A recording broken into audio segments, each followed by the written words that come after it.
Te atualizo também sobre o Palmeiras, muito perto de anunciar um zagueiro de 2 metros de altura. Te atualizo ainda sobre o Palmeiras com uma notícia sobre Paulinho, tem mercado, bastidores, finanças e muito mais. Fala aí pessoal, sou Jorge Nicola, bem-vindos a mais um vídeo do canal, sempre bom ter vocês por aqui, sem perder tempo, pedir para deixar like, se inscrever no canal e ativar as notificações. Quero falar agora sobre o Palmeiras, má notícia para o torcedor alviverde. Aquela ideia de utilizar o Paulinho numa eventual final de Libertadores está praticamente descartada.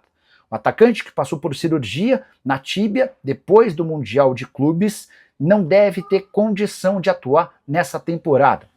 O Núcleo de Saúde e Performance do Palmeiras trabalha para que ele volte na pré-temporada de 2026. E aqui vem uma informação importante. Há muita preocupação no Palmeiras de que apressar esse processo de recuperação coloque em risco a continuidade do Paulinho como jogador. Atleta dos mais caros, 18 milhões de euros investidos, além da cessão de 2 atletas para o Galo.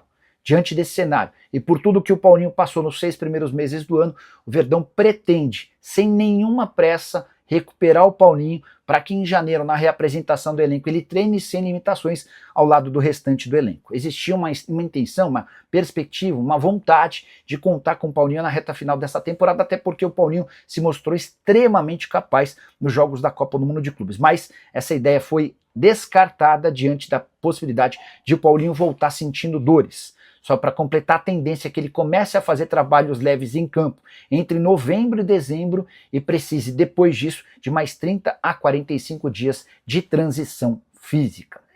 Só para completar, registrar que o Palmeiras realizou nessa quarta-feira o último treino antes do jogo contra a LDU com portões fechados. A torcida do Palmeiras pediu para que houvesse um treino aberto.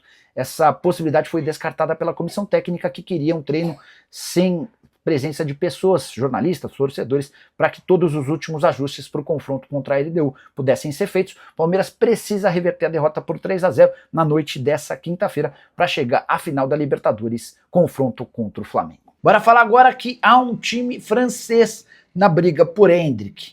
O atacante que não fica no Real Madrid será emprestado a partir de janeiro, é alvo de vários clubes, e o mais novo interessado é o Lyon, da França, time que faz bom campeonato francês e está na briga pelo título da competição. A ideia do Lyon é pegar o Endrick por empréstimo até o meio do ano, ou seja, até o fim da temporada europeia, com parte dos salários bancados pela equipe espanhola. O que eu ouvi do staff do Endrick é que não há pressa para definir seu futuro. O tempo joga a favor do Endrick, porque daqui até o fim do mês de dezembro, quando ele enfim vai poder ser emprestado, é natural que surjam outros interessados. Para que o Endrick vai fechar com qualquer clube agora, imaginando que possa aparecer coisa melhor daqui até janeiro? O empréstimo vai acontecer de janeiro a junho, e a tendência é que a partir de julho ele retorne para o Real Madrid com mais minutos jogados.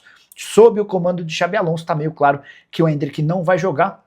Ele foi relacionado para as últimas 8 partidas, mas não saiu do banco de reservas em nenhuma delas. Hora de falar sobre o Palmeiras, que está bem perto de fechar a contratação de um zagueiro de Mali. O atleta tem 2 metros de altura e se chama Kanoté.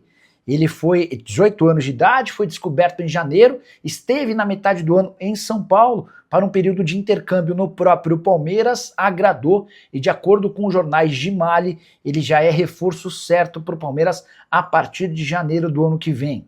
Importante registrar que o Verdão não confirma o acordo, mas admite as tratativas avançadas.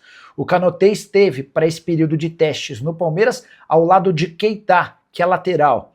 O Keita ainda não tem seu futuro definido. O Palmeiras segue prospectando e buscando jogadores para a base. O trabalho de João Paulo Sampaio é dos melhores do futebol brasileiro e tem assegurado inúmeras vendas. Vários dos atletas negociados no profissional não fizeram todo o período de formação na base. Eles foram comprados pela base do Palmeiras, ficaram um pouco de tempo na base, subiram para o profissional e acabaram negociados. Só para lembrar, o Estevão é um grande exemplo, atleta que defendia o Cruzeiro. Hora de falar sobre o Palmeiras, que recusou proposta de 94 milhões de reais da Rússia. A oferta do Zenit, feita antes da janela de transferências na Europa terminar, ou seja, algumas semanas atrás, foi pelo meio atacante Alain, 21 anos de idade, 15 milhões de euros fixos, ou 94 milhões de reais, mais 5 milhões de euros atrelados à performance, em bônus, que equivalem a mais 31 milhões de reais. O Palmeiras teria a oportunidade de ficar com mais ou menos 125 milhões de reais. Mas, na visão alviverde, o Alan é alguém que pode valer o dobro.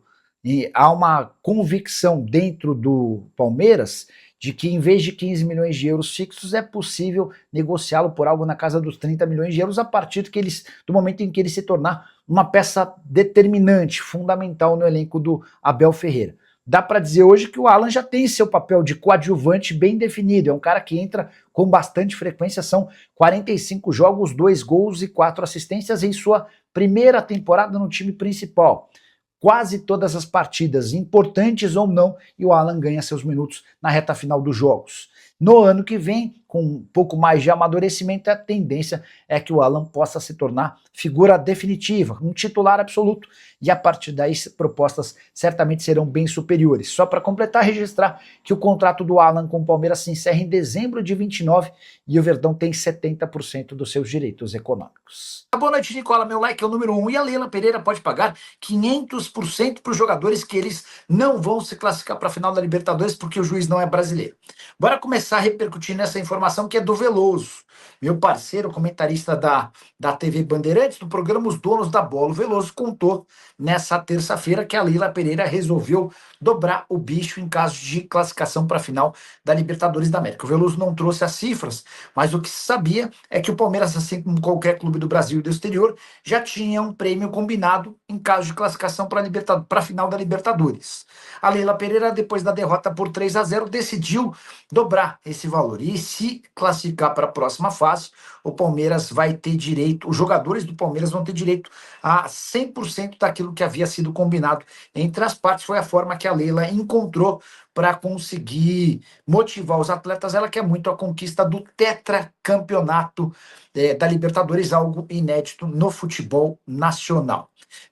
Vocês acreditam que o Palmeiras seria capaz ou será capaz de conseguir a classificação para a próxima fase? Ainda que com esse bicho não dá, já usem o espaço para comentário para responder o que vocês pensam sobre o tema, beleza? Isaías escreve: Nicola, a Leila sonha demais. Onde o Palmeiras vai tirar a diferença no palestra contra a LDU? Cara, eu acho que na condição de... Eu critico a Leila em várias coisas, mas acho que nessa de aumentar o bicho ela tá certa. Cara, você tem que fazer o possível e o impossível para colocar o seu time em condição de se classificar. Se você tem a possibilidade de aumentar o bicho, cara, aumenta. E se passar, você paga com gosto. Porque muito mais importante do que ficar com o dinheiro do prêmio é tentar a classificação, né? Mas é difícil, é muito difícil. Até porque a LDU, vale a lembrança, nos jogos mais recentes contra brasileiros, tomou um gol e marcou 8. Ela fez 2-0 no Botafogo em casa e perdeu 1-0 fora. Ela fez 2-0 em casa contra o São Paulo e ganhou por 1-0 fora. Ela fez 3-0 no Palmeiras em casa e agora tem um jogo fora. Só levou o gol do Botafogo no primeiro mata-mata. Os números da LDU sob o comando do Thiago Nunes são bem bons, defensivo e ofensivamente falando, cara, e ó, só confronto contra time pesado do Brasil, né? Já o Palmeiras vai pagar cerca de 4 milhões de reais por 50% dos direitos econômicos de um volante chamado Lohan, que pertence ao Goiás e está jogando no sub-20 do Palmeiras. Lohan não, Larsson, tá? Tem deixado excelente impressão e o Larsson deve ser utilizado já a partir do ano que vem no time de cima do Verdão.